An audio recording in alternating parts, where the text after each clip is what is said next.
But what the fuck? Hang on.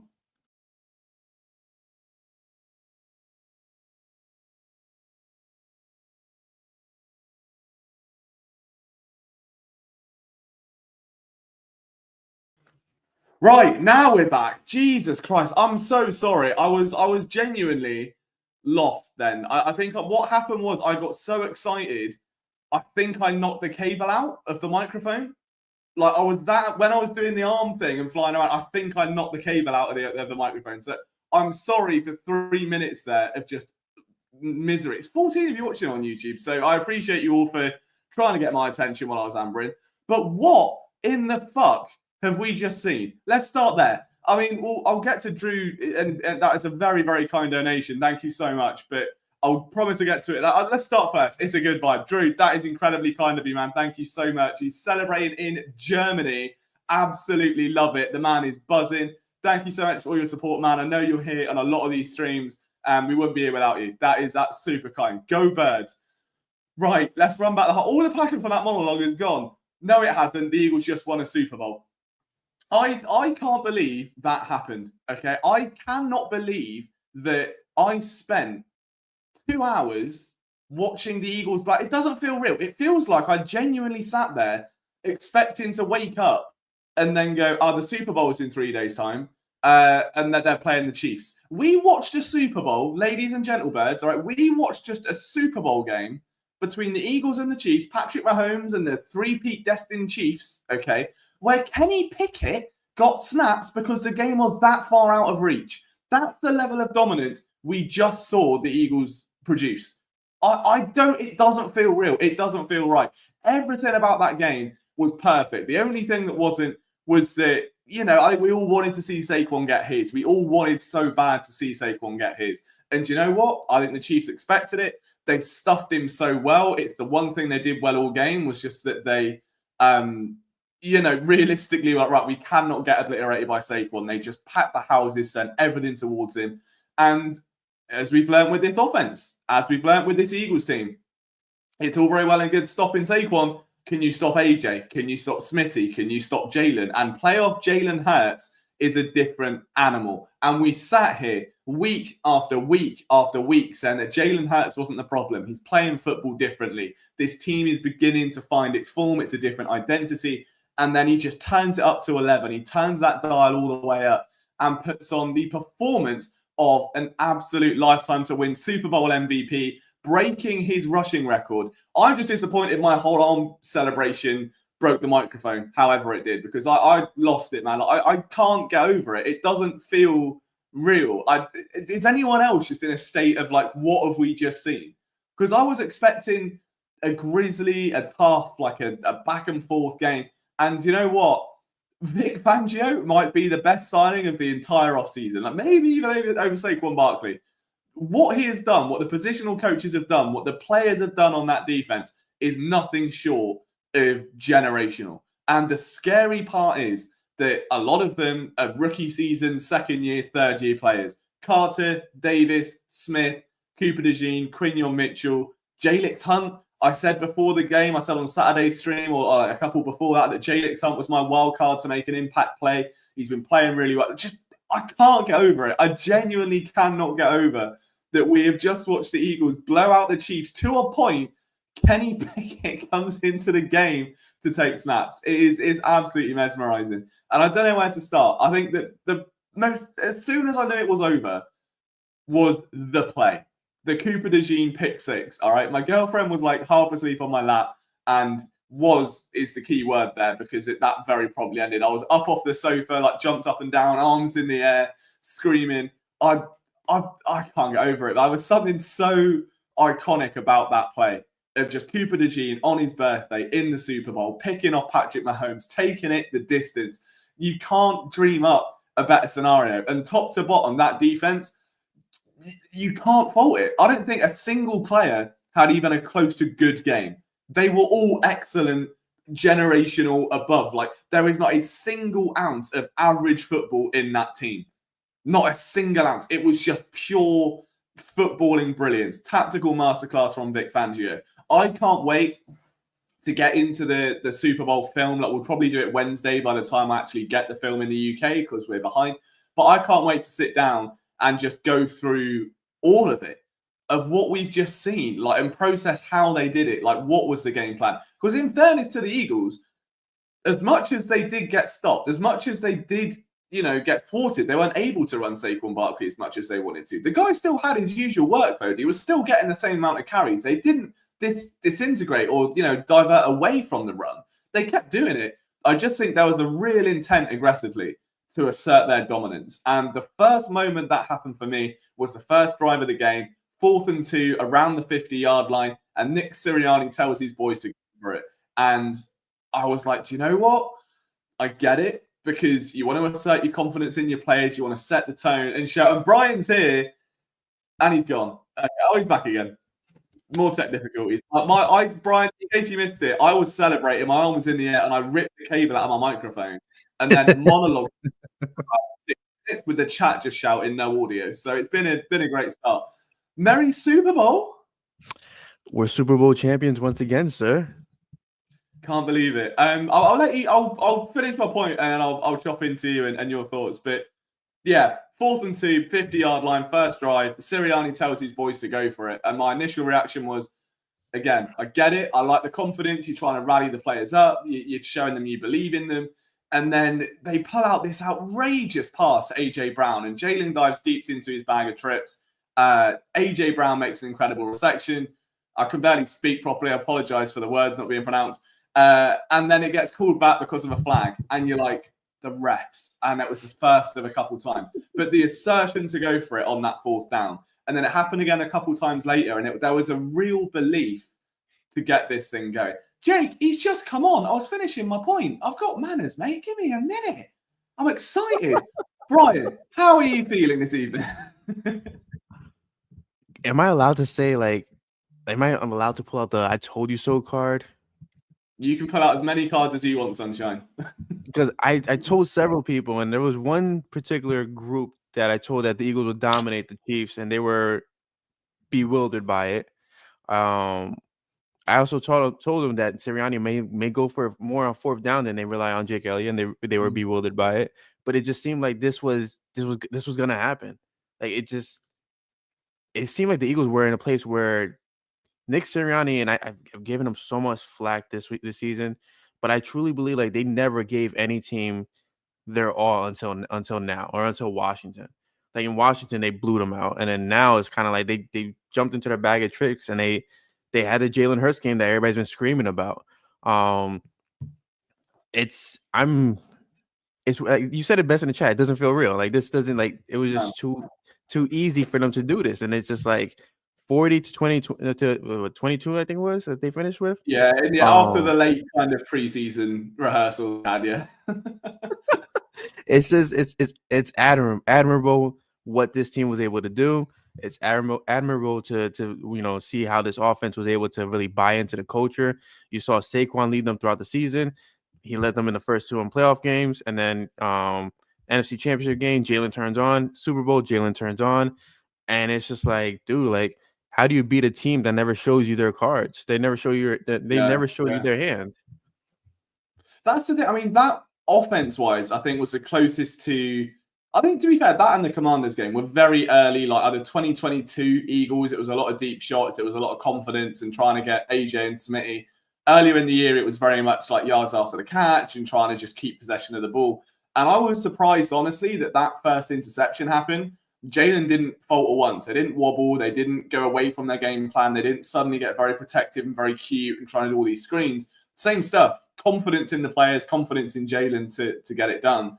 And just quickly on Josh's point here, that first field goal puts 43 yards, and then it gets flagged for which was a Chiefs call. All right, the Chiefs made the error, and they go, yeah, move it back 5 yards. Awful.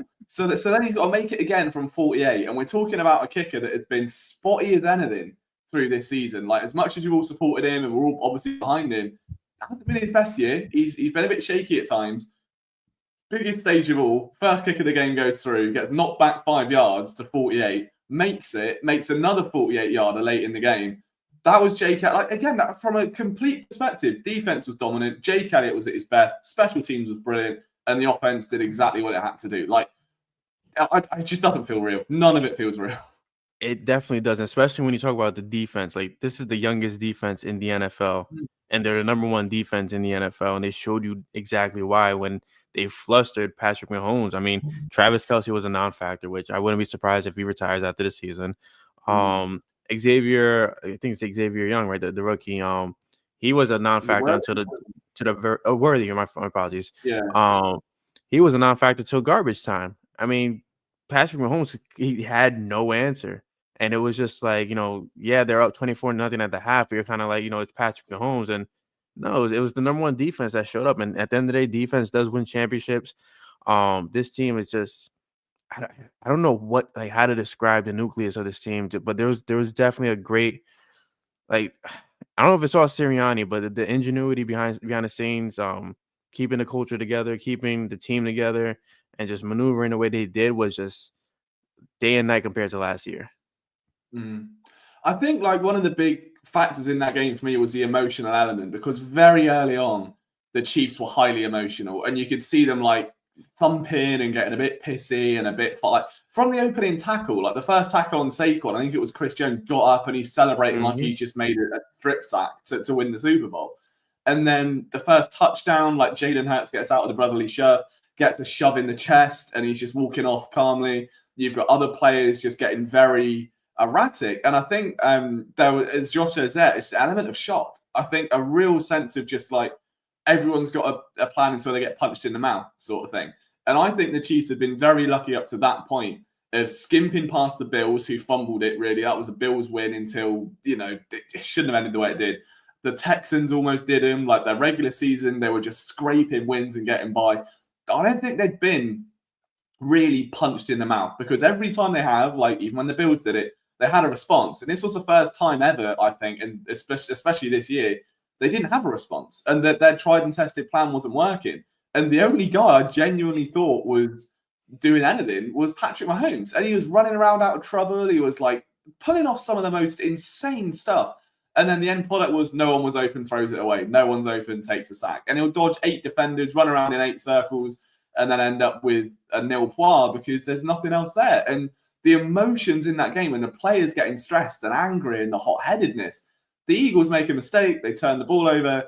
No, all right, whatever, you move on. And I think that the learning, I wonder if the Chiefs just felt more pressure because of the weight of that game, of the fact it's a three-peat, the fact it's history, the fact it's never been done, and they've been there twice before. Is that just getting too much for them? They want it so bad, they think it's a given, and then it's just ripped from them and they panic. The Eagles just never felt emotional. It was stoic, it was cold, it was the most Jalen Hurts-esque game I think I've ever seen. Yeah, it seemed like there was kind of a hidden pressure. They wanted it. I feel like the Chiefs expected this to be handed to them. They didn't expect the Eagles to come out the gate because they were stopping Saquon, and the whole news bit all week long was put the game in Jalen Hurts' hands. Put the game in Jalen Hurts' hand. Let him beat you. Yeah, he almost beat you guys last time when you put it in his hands, and now he has Saquon.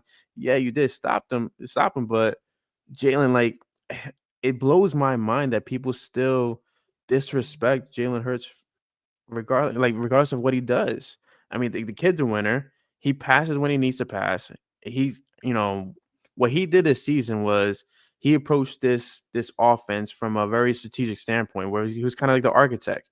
He was the puppeteer. If anything, he was pulling the strings. He's calling the audibles for Saquon to break off, for 60 yards. He was calling the audibles for AJ Brown to break off a big touchdown. He was doing these things in, outside of the huddle that nobody gave him credit for. And now he did it on the grandest stage. And, like you said, the Chiefs really got punched in the mouth. But I think the NFL really got punched in the mouth more than anything, because that Jordan commercial that showed up at the end of the Super Bowl, love hurts. Yeah. Yeah, it was. I just keep going back to it. It just doesn't feel real. That was if you could dream up a game for the Eagles to win the way they did, it would be that. Like I said, the only thing earlier on I'd change is I would love to see Saquon get his, which would, it's just from a sentimental standpoint after the year he had. I know he got the record, which is amazing, and he got the Super Bowl, which is all that matters. But outside of that, there isn't a single thing I go, yeah, but that player was average. Like, bear in mind, there was a brief period where, Mekhi Becton was out of the game, and you had Tyler Steen, I think it was, going in his place, didn't miss a beat. Becton goes back in, he's absolutely fine. Like, the Eagles were still moving some pieces around, like, I think, just top to bottom. Like, you couldn't dream up a more well-executed game. And it was like, the only penalties they had weren't even their fault. It was just always like Chiefs errors or something. Isn't that cool? Those penalties really threw me off because, like, how is it that the Chiefs are jumping off sides and you're calling it against the Eagles? And it's like, I was looking at my wife and my father-in-law at that time. And it's kind of like, okay, like, this has really happened. The fix is in. Like, they're really going to end up trying to doing this on a grandest stage. But it was kind of like one of those things where it didn't matter. Like, no matter what was thrown their way, they were going to figure it out. They were going to maneuver around it, and they're going to keep going. And I feel like, yes, it all leads to Jalen. But again, like, I got to eat crow. It somehow, some way leads back to the gardener himself. And Nick Sirianni, it's going to be different next year because he's not going to have Kellen. But he'll still have Vic. But you're talking about, the head coach got the buy-in of an AJ Brown, who you saw on the sidelines was going to the sideline a little pissed off after that deep pass that never even made it to him because Jalen threw it behind him. But you've seen like AJ kind of being targeted by the media so much for being a diva. But he's not really a diva. The kid just wants to win. But you're seeing like he has his buy-in. He has Devontae Smith's buy-in. Chauncey Gardner-Johnson, NFC Championship game, was in his arms crying. Like, the things that Nick Sirianni was able to do to this team, it's admirable. And I tip my hat off to him because he might end up, when it's all said and done, might end up being the greatest Eagles coach in history. And that's not even like hyperbole. That is a perfectly rational thought. And it was even like, I think mid-game, like, I was obviously all emotional. And I tweeted that, like, the Eagles defense is number one in the league. This could be the number one defense of all time in 3-4 years because the pieces that you've got are so good and they're so young. Like Quinion, Cooper, J-Lix, all rookies. Nolan's in his second year. Jalen's now coming up to his third year. Jordan Davis is only a year in front of that. All of these guys are not going anywhere. And it's terrifying. Can't forget about Ojomo. Ojomo showed up. He had a little moment as well. I don't think there's anyone that didn't have a big moment there, to be honest. It was just, I can't get over it. Honestly, I'll just keep saying it just doesn't feel like that happened, like any of it. But I think moving forward for this team, like, you expected this to happen. Now that it happened, it's kind of like, okay, did I spoil it for myself because I knew this was going to happen? But I think, if we go back to, and the guys in here that watch our streams regularly will, remember when the Eagles played the Chiefs in 2023, and there was that fear factor there of, coming off the Super Bowl and stuff. And I was like, I don't fear them. They don't have any wide receivers. Like, I don't see why they're so scary outside of Patrick Mahomes. And then they won the game. And then I never doubted that they would win this game. I just thought, well, they're not going to blow them out. And then they take, like, it just felt like a really constant insurance policies as the game went on. Like, they're up 27-0. Like, yeah, another one to be sure. Get another one. Make it 34. We'll be all right. And then it's okay. But I think, like, the best way to look at it for me is if you go through the key players on that team and go, do they deserve to win a Super Bowl? The answer is just unanimously yes. You can't. There are some Super Bowl teams where they get there and maybe the game script gets a bit weird or something happens or, like, part of the NFL, isn't it? But you have some teams and players where you're like, well, they kind of rode a coattail. Do they deserve a Super Bowl? Like, it should have been this team, should have been this player. I don't think you can look at anyone on the Eagles team and go, yeah, they don't deserve that. Like, every single one of them, I'm so happy has a championship ring. Like I've had to say Jalen Hurts is a world champion. There's a little smile. Like, it just comes with it. Same with Saquon. Same with, like, you can go Jordan Davis. Jordan Mailata is a world champion. You can look at that and that's like joy. It's pure joy. And I just think every player, like Darius Slay, I wasn't his biggest fan. As I think sometimes he winds me up. I'm happy he's got a ring. I think, like, to end his career as a world champion, and he might well be the best cornerback in the NFL of the last 20 years, maybe, given his CV and, like, the resume and the amount of Pro Bowls he's been to and stuff. There's not a single player that doesn't deserve it. And it's just the best feeling ever. I love it. It's one of those teams that's going to be immortalized just because from top to bottom, Howie did a very masterful job depth-wise. You have guys like Ojomo stepping up. You have a J-Lix Hunt who's a converted safety to outside linebacker. Can we talk about the balls on Howie Roseman to actually sit Bryce Huff in this game? and Yeah, put him as inactive in favor of bringing back Brandon Graham and in favor of trusting Nolan Smith, Josh Sweat, who's going to get a big payday outside of Philly, Milton Williams, who I really hope they find a way to keep him, but the likelihood is that Ojomo will probably take his spot. Like it was a masterful job from top to bottom. It started with Saquon Barkley and Zach Bond. They both got signed the same day of free agency. Zach Bond was the biggest question mark, but Saquon, we all knew what was happening with that. But to think, hey, Jalen Hurts has a Super Bowl. He has 2 Super Bowl appearances. But the players that you guys compare him to, Lamar Jackson has no Super Bowl appearances, hasn't even whiffed it. Josh Allen hasn't whiffed it. Justin Herbert, nowhere near it. Brock Purdy, no. Like, we're talking about he's earned it. He's earned the respect, and I'm tired of the disrespect. It's really like irritating at this point.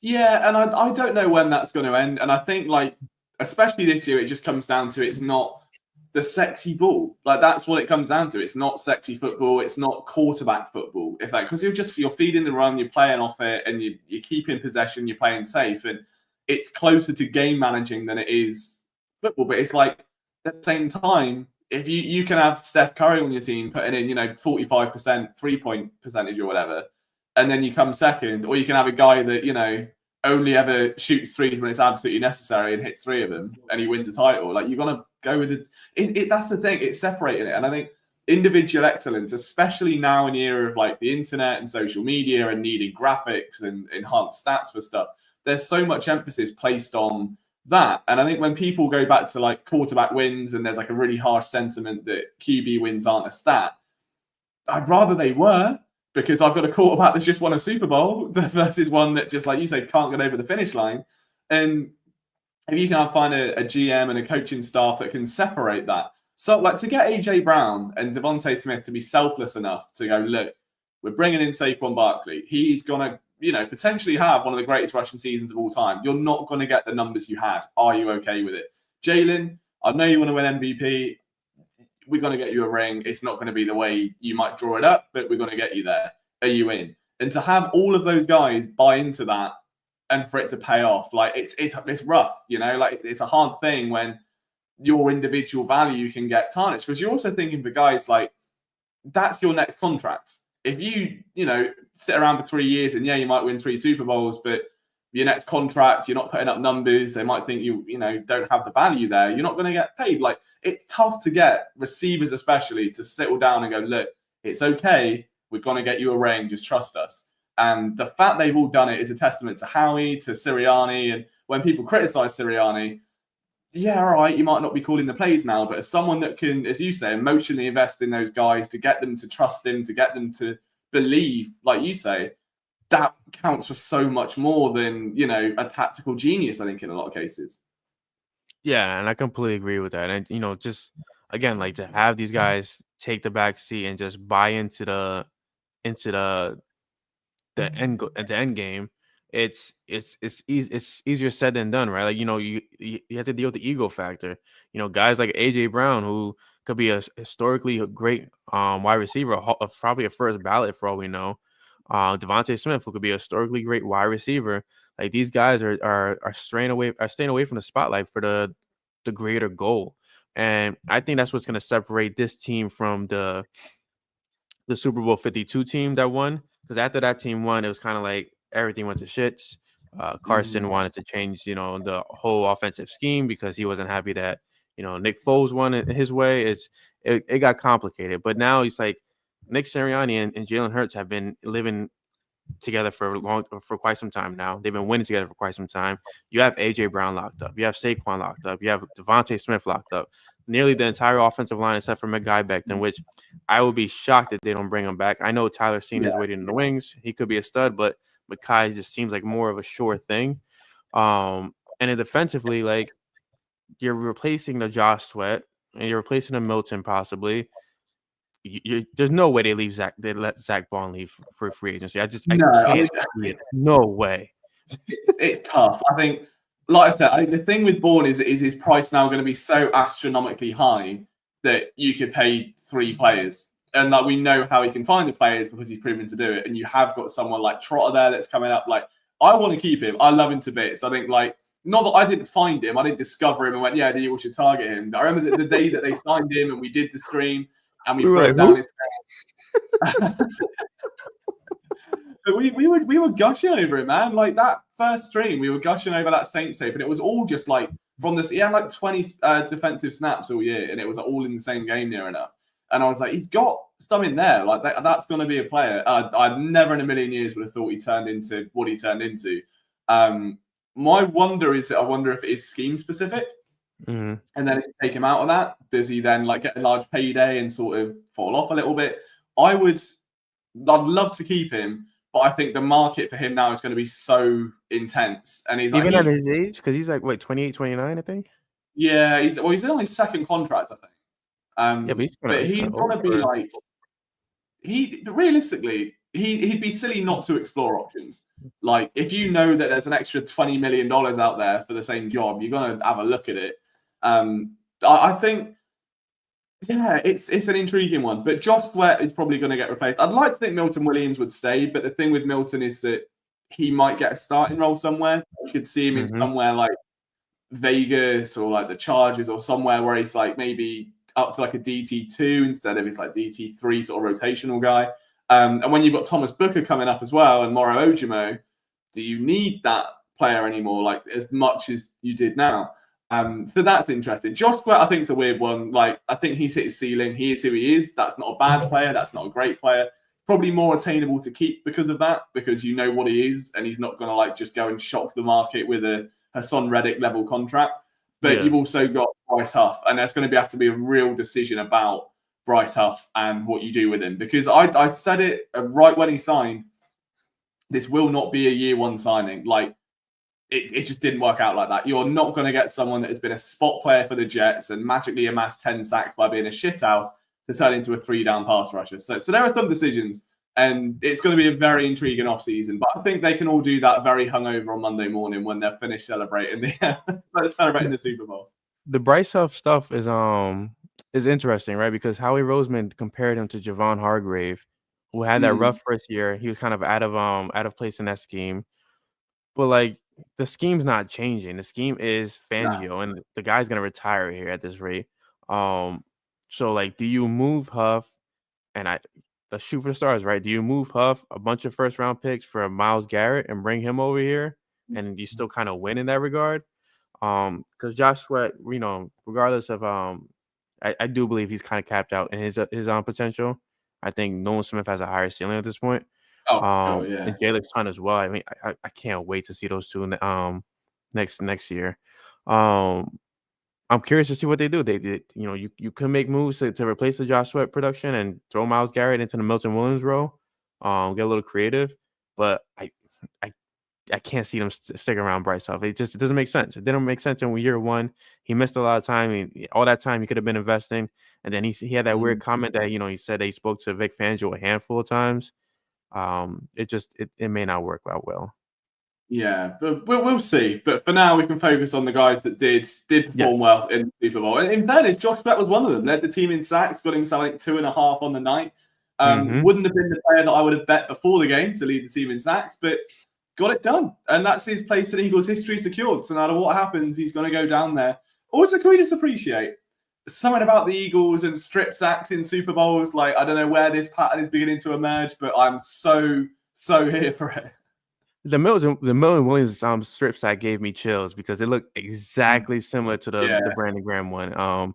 But it was, I don't know how to say, like, you expected it to happen, and then when it was happening, it's kind of like shit, like it's happening. Like, this is like you expected it to just happen. I don't know how better to elude from that idea. Joe, I think the best way I could ever describe this Super Bowl to someone would be, do you remember the big GameStop stock rally a few years ago? Like in COVID, when everyone was just buying GameStop and it went up and like broke the market. And for like 3 weeks, it was like, no one knows what is happening or why it's happening, but it's happening. And this is like, we thought it might go up a bit. And now it's just up to like 5. It's like that. It's like everyone is buying in going, yeah, I put $20 in. Oh, I'm a millionaire.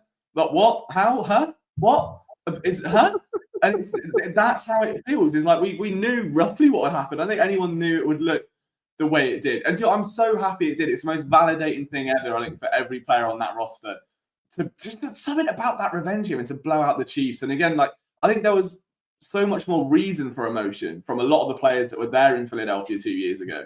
For someone like Jalen, for someone like Darius Slay, that were there like embracing and enduring that heartbreak.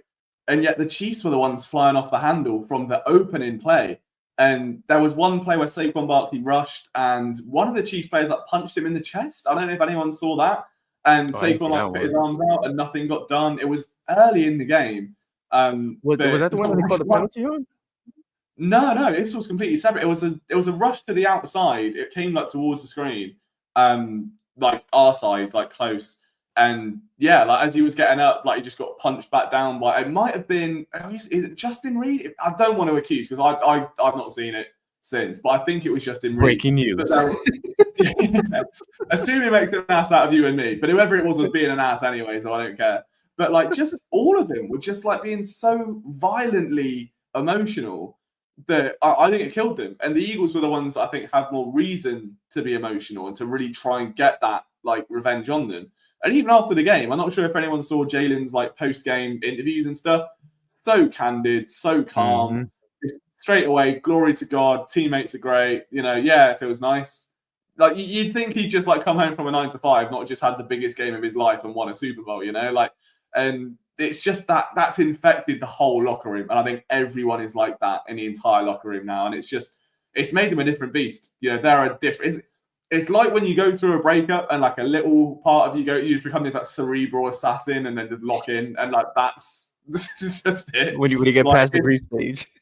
yeah. It's just outstanding, man. Like, but Greg says it right, and as we said earlier, they just got absolutely mollywalloped and didn't know what to do with it. And the only guy that did know what to do with it was Patrick Mahomes.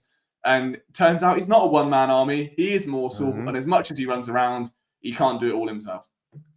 Yeah, I think the composure of this team was very, very, very impressive. One person's composure I feel like was very impressive is Brandon Graham. I was looking at Brandon when he was tackling people, and I'm looking at his mouth trying to see if he's mouthing off, and he seemed quiet.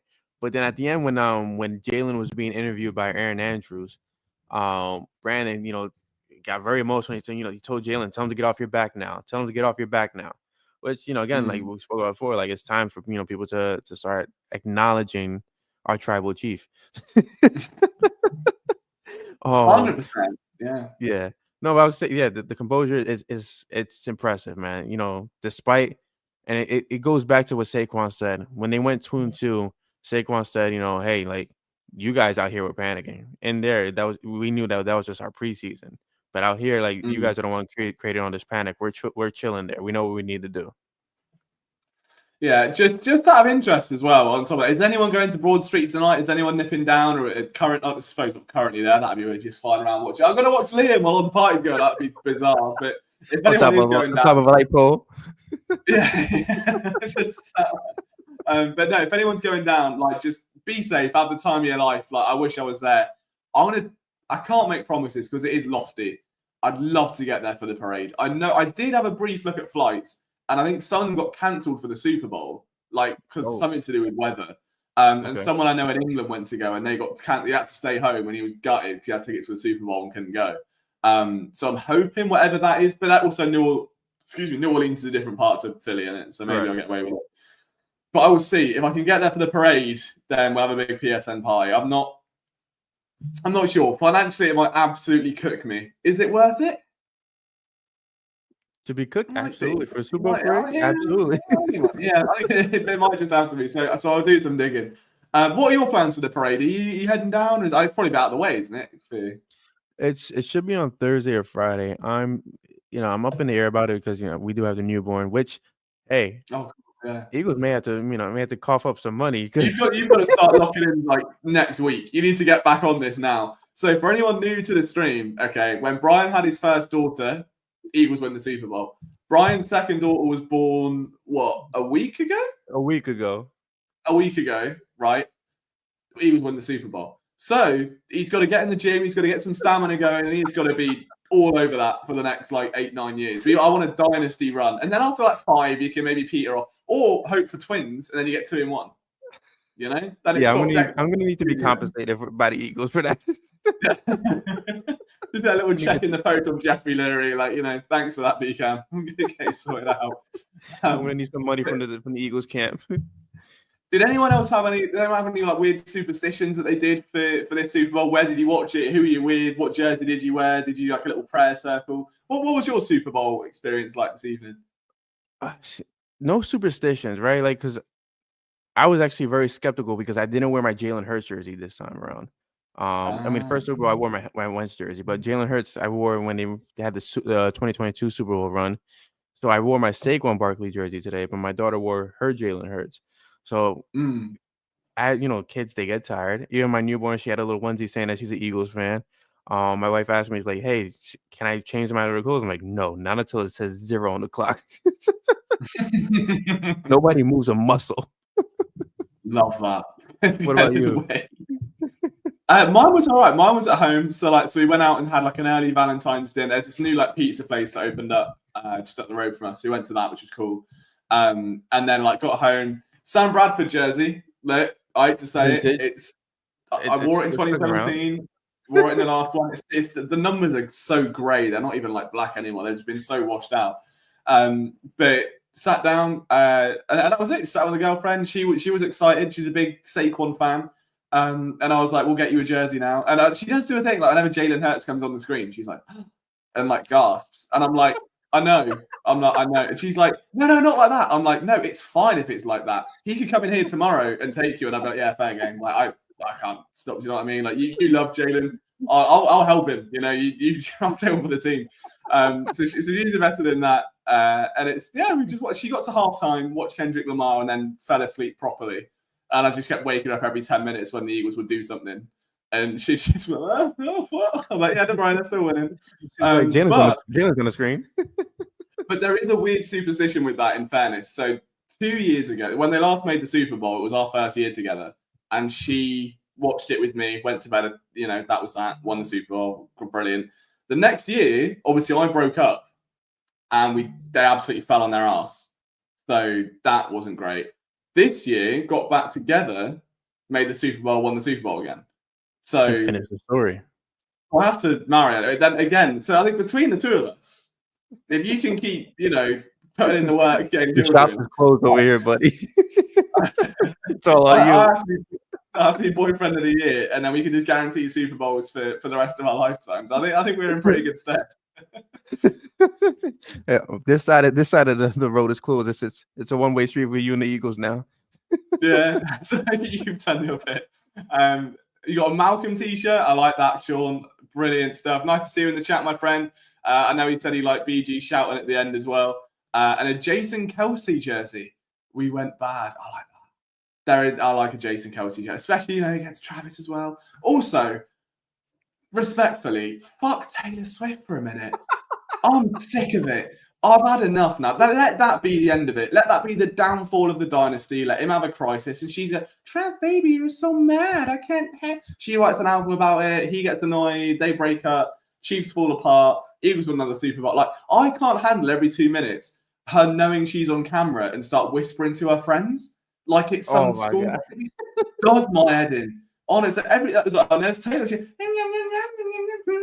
I'm like, drives me insane. I couldn't hack it. Like, it's like Lizzie was like, why is she doing that? And I'm like, because she knows what she's doing. And then the only time they're she looking wasn't at me now. They're looking at us. Look at the camera looking at us. And the only time she wasn't on camera was when she was so shell-shocked about what she was seeing. She looked like an actual alien. Like, if there was ever a theory about lizard people and the government being all aliens, it's Taylor Swift stood there going for like 10 seconds straight without moving. So get that out of the way. That's my main Super Bowl takeaway. That era is over. That's done. And we can move on and just get Meek Mill back. Let's cut to Meek Mill all the time. I mean, if he can behave himself, sure. But maybe there's someone better we can. Rob McElhenney or someone will do. Bradley Cooper, that's good. It was nice to see him lead the team out. I thought they're gonna go with Gilly the Kid again. Because he did the NFC Championship game.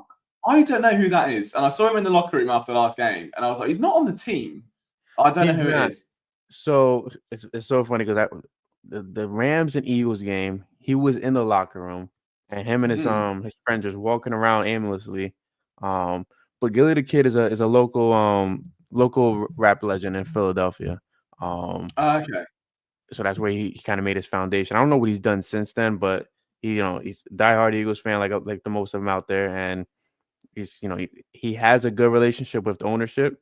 He's been in the locker room, for multiple times this season at the game, doing his thing, and I mean they rocked with it, right? The blow the whistle song was kind of their anthem for a bit. Oh, that's him. Well, blow the whistle. Do. I So didn't that's not know his that. song though. But he's been using that song to dance to every Eagles win. I see. Right. Yeah, but Well, it's not okay. Well, his that's good. song. I will still take it over Taylor Swift, and I love Taylor Swift. Don't get me wrong, but also does me added. So there's that. Any other questions or comments you guys have? How are you feeling?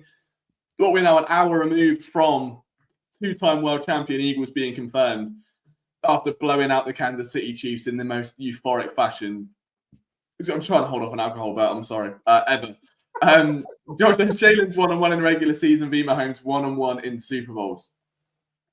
It'll be 2-1 next year. 2-1 in Super Bowls next year. Don't you worry about that. He's coming.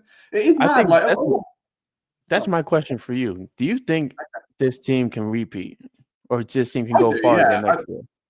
I think a lot of it is going to come down to the offensive coordinator. I think Sirianni was really cheeky with the award presentation where he told Kellen to run it back, and I was like, oh, I don't know. Now he's maybe won a Super Bowl. Would he, have second If I'm thoughts? Kellen, I stay for one more year and get a better job, because that whole Saints thing with the whole Yeah. Catholic Church thing that's coming out, like just wait till a better opening. And also, like, do you know what? Looking at 2022 or 2023, whichever one it was, with Jonathan Gannon and the way, not Mike Groh, as we established on Saturday, when that all went wrong and like Gannon was getting interviews and there was the whole weird thing where he got like one like a week before the Super Bowl and he was just checked out of it. Kellen Moore has been in talks for at least a month now. Like I think just before was it maybe like a week before the championship game? And called maybe two of the best games he's ever called in Philadelphia, like by a mile. I know he's only been here a year, but they were the two most complete offensive games I think that I can remember. Maybe not rushing wise as successful as it was against Washington. Saquon didn't have his best game, but in terms of the execution and what they tried to do, that was beautiful. And instead of someone that's checked out, you've got someone that's gone the extra mile, whether it's to prove his worth to potential suitors, maybe it's just for his own drive for the team. Whatever it is, keep him in Philly if you can, because he is a great offensive mind. If you can't, I would say go the Fangio route and look for someone that's like 65 that isn't going to want a head coaching role because they've been there and done that, and Would just you get bring maybe Frank someone Reich back? I wouldn't be opposed to it. I wouldn't be opposed if he's available. I mean, would it be a bit weird with Sirianni there? Like, I don't know, but I think just that the defense in general, what Vic has done with that defense is unbelievable. And the best bit is that Vic realistically shouldn't be going anywhere because he doesn't want to go anywhere. And he was what, like an assistant to Howie Roseman? Not Howie Roseman. He got called in as like a special assistant, didn't he, at the end of like last season? And then got hired later on. And if you can repeat that on offense, I think you're golden. And especially now where like stability is the name of the game and Jalen has lacked it with coordinators, like I'd be all for it. But just you can't say enough good things about that defense. I think I've got a new favorite Eagle. I'll level with you. I think I had an affinity for Zach Bourne. Obviously, I love Saquon Barkley, and nothing ignites me like Saquon breaking one off. I find it crazy how Saquon had 770+ yard touchdowns or something, and the rest. No, he had 10, and the rest of the league had 7 combined, which is nuts. Like, but I think Cooper DeJean has just won me over the course of the year, just slowly but surely. That pick six, and like his impact, like the moment he was off the field, like you saw like a little bit of like, okay, like Chiefs are taking advantage. But that pick six, and then I love this defense. No, I agree. I think Quinion quietly had a really good game. Really good game. There are a couple of plays that kind of popped off, but you've got to remember, like you said, Worthy did absolutely nothing until it became a preseason matchup. I think Isaiah Rodgers early on got himself almost had an interception really early on, which would have just been the perfect end to a year after, coming back to the Eagles after the gambling suspension, then getting knocked out of his starting role by Quinyon Mitchell. It was his role all through training camp. A lot of people forget he was locked in as CB1 all through camp. And then one day Quinyon's just like, yeah, it's mine now. And then never look back. And then Rogers comes in a pinch, plays a few snaps, then has the Marcus Hayes hit piece randomly with the atrocious headline. That is probably going to knock his confidence. And then to almost pick off a pass in the season, it would have been perfect. Like, I would have honestly loved nothing more than for him to get that full circle moment of the Colts cut me. I got suspended for something that wasn't that deep, really. Then got a hit piece on me. And now I've picked off a pass in the Super Bowl and I'm a world champion. And that play actually made me cringe a little bit because I was very concerned that the referee is going to throw that flag just for the hell of it. Yeah, I think because it was very animated, like just after it, I know there were two guys around the player. Maybe it would have looked a little bit like, conflict worthy. But some of those calls in general were just absolutely awful. Like, I had no idea what they were calling half the time. Yeah, it was very questionable. I mean, it's mostly the field goal stuff, right? When they were jumping off sides and then they would call it against the Eagles, and it's like the world, all of America is looking at the screen right now and seeing that the Eagles didn't flinch at all and the Chiefs jumped, but you guys are not calling it. Like, it's a bad look for the NFL product going out, leaving a season where the Chiefs are, and the Chiefs and the refs relationship has kind of been a sore eye. They have to fix this referee issue. Honestly, man, something has to give. I think even like the offensive PI on AJ on that fourth down early on was not a call. Absolutely not a call. There were a few others where I'm just like, what? Why? What is this? And I would just make up something on the spot. Turkey Carly says, "Hi guys, I guess Kelsey's not getting BJ tonight. Jason will be. Jason's having a great time. I was saying, it depends which one you talk about." But yeah, it was just one of those games where even with the refs, I don't want to speculate whether it was intentional or not, but it certainly looked at early gates that maybe there was like a conceited effort to push it back. But then there was that weird play, like maybe a couple of drives after the AJ call where the Chiefs got penalised on a PI. And I think it was McDuffie on Brown, and I didn't see anything wrong with it. And I was like, maybe that's the refs being like, yeah, we got that wrong, so here's a phantom flag just to get you that. Because it was like third or fourth down, wasn't it, again? And they kind of gave it them back. And I wonder if that maybe... It was like 3rd and 26 or something like that. Yeah. And what doesn't help is you have Mike Pereira in the booth saying, yeah, I wouldn't have called that. And he's a retired referee. And it's kind of like, okay, like, what are we doing here then? And like my girlfriend, like I said, she's gradually getting into it and kind of understanding it. And I don't have to explain the rules every game that's on TV now. But it's bad when even she goes, what was that penalty? And I'm like, I don't know. She's like, what do you mean? Like you cover the sport. And I'm like, well, if I know what they're doing, I ain't got a clue. Like, as bad as it sounds, why have they called that then? Don't know. Yeah, I have to wait and see. But yeah, that defense is special. Like, that's the biggest takeaway for me. As good as Hurts was, as good as the offense was, as great as we'll see Smitty get his touchdown and AJ get his moment, just that entire did they even send a blitz in the end? Because I know it was like 0% blitzing for like most of the game. They didn't send a single one. It was all 4-man rushes. I mean, unless I missed one, but it looked like all 4-man rushes. And at one point, I think they had like a 52% pressure rate. Yeah, which was wild. I don't think that's ever been done, like, especially on Mahomes. And so even with that pressure, like he's still escaping pressure and turning nothing into something. Just couldn't be something enough to move the chains a lot of the time. But yeah, I don't think I've ever seen a defense get that much pressure without ever blitzing or sending the extra man. Like, unreal. Like, I think Jordan Davis is going to end up being one of the unsung heroes of that game. Yes. Like when we go back and look at the tape in a few days and you look at maybe how the guys were going to win those sacks and like how it got set up and that's what I can see. I can't say now because I've not watched the tape back, obviously, but I wouldn't be shocked at all if you watch that game and you're like, Jordan Davis has eaten up, a double block here or he's had a double team there or whatever. And then it's allowed Josh Sweat to do this or Jalix Hunt to do that. Like, wouldn't be shocked at all. I think Jalen Carter got busy as well. He was getting a lot of work in there. He was getting a lot of double teams as well, which allowed Josh Sweat and Nolan Smith to eat.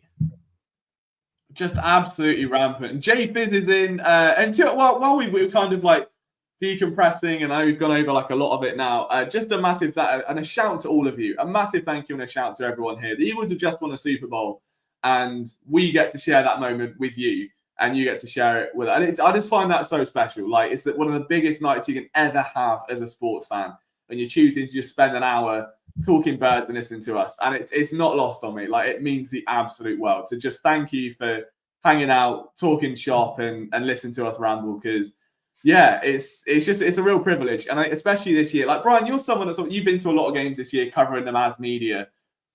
How do you feel looking back? Because it's been a wild year, and I know you've had like the cherry on the cake now, but knowing that like this year you've covered a Super Bowl winning team as press, in the locker room, talking to players, like looking up at Mekhi Becton like he's the big friendly giant. Like, you've done all of that, you know? Like, that's gotta be special.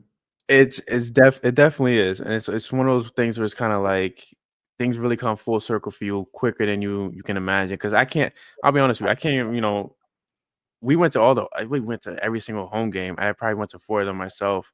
And week in and week out, like, you're seeing like a different vibe outside of the locker room, but in the locker room, like, these guys are just like Nick Sirianni said, this team loves each other, and they actually freaking do. Like, in the locker room, these guys are like, they're all for each other. The way they talk to each other, the way they hold each other accountable, the way they just are around with each other, and the respect level is there. And just to be able to cover the growth of this team, let's look at it like that, from 2-2 panic mode to Nick Sirianni needs to be fired to Super Bowl champs. It's to not be cheesy, a bit of a dream come true at that point. Good. Well, I mean, that's all I could ever want to hear. I'm buzzing, man. And yeah, I'm very much in Jay Fitz's territory here with 8 beers deep. I mean, that was me in like the first quarter. Like, I was absolutely gone at that point.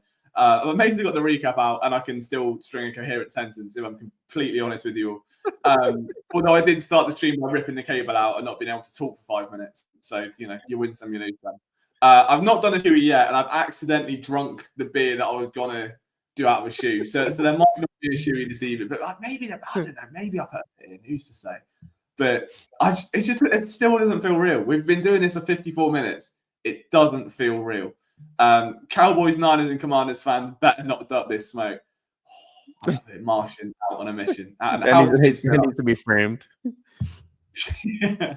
I don't know. I mean, it's nearly 5 a.m. here, and still, I don't think I'll be sleeping for a couple hours yet.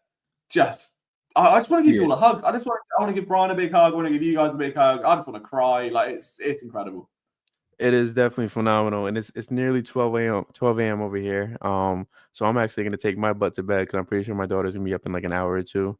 So it's gonna take a little advantage of soaking this moment in before I go to bed. But I did want to get on just to praise you above all else, man. To show my appreciation to you, because none of this would have been happening at PSN without your help and without your leadership.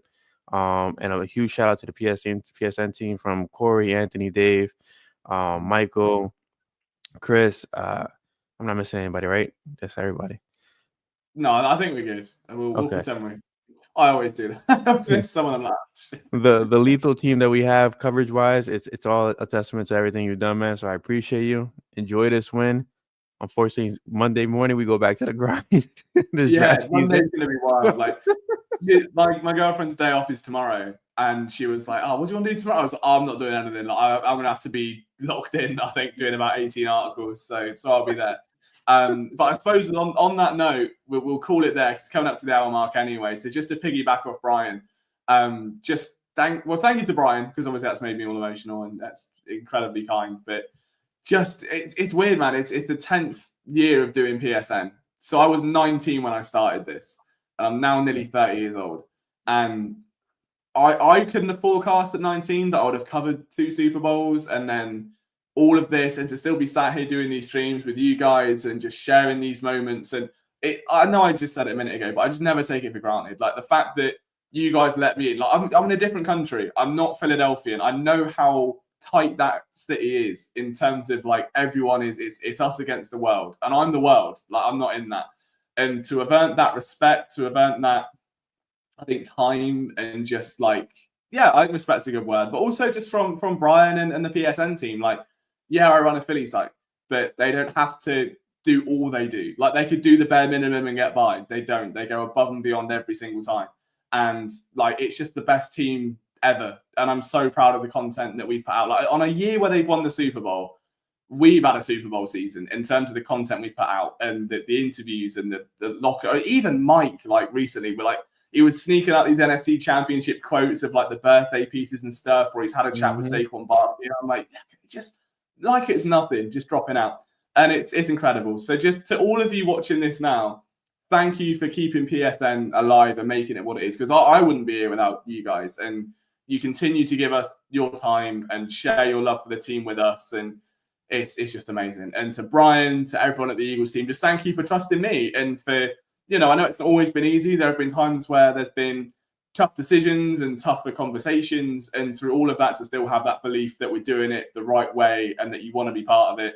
You wouldn't be here without any of that. And just, it takes a lot to trust someone where you've never met them, you've never seen them like in person, and we're here, we're doing it. So go Birds, they're world champions, and we've played a tiny part in just sharing that with you, and that to us is our Super Bowl. We get to do all of this as part of our work for you guys, and it's the best feeling in the world. So just thank you for giving us your time. If you're going to Broad Street today, tomorrow, it's going to be a week-long party, so take your time. Be safe and just enjoy yourself. Soak it up and just let it all come in. And as Martian said, go Birds, which is apparently what I said there. So it's probably one beer too many. But I'll let you guys go. Brian, I will let you go and play Super Dad and get ready to do it once again next year, because you've got to get back to work in a week's time and, get that sorted. Yes, sir. All right, fellas, I absolutely adore you. Go Birds, all right? I fucking love every single one of you here. You're absolute heroes and you mean the world to me. So, Brian, you go be Super Dad. I'm going to go have a super sleep. There's a helicopter outside, probably for noise disturbance right now. So I'm going to go take care of that, shoot it down with an RPG.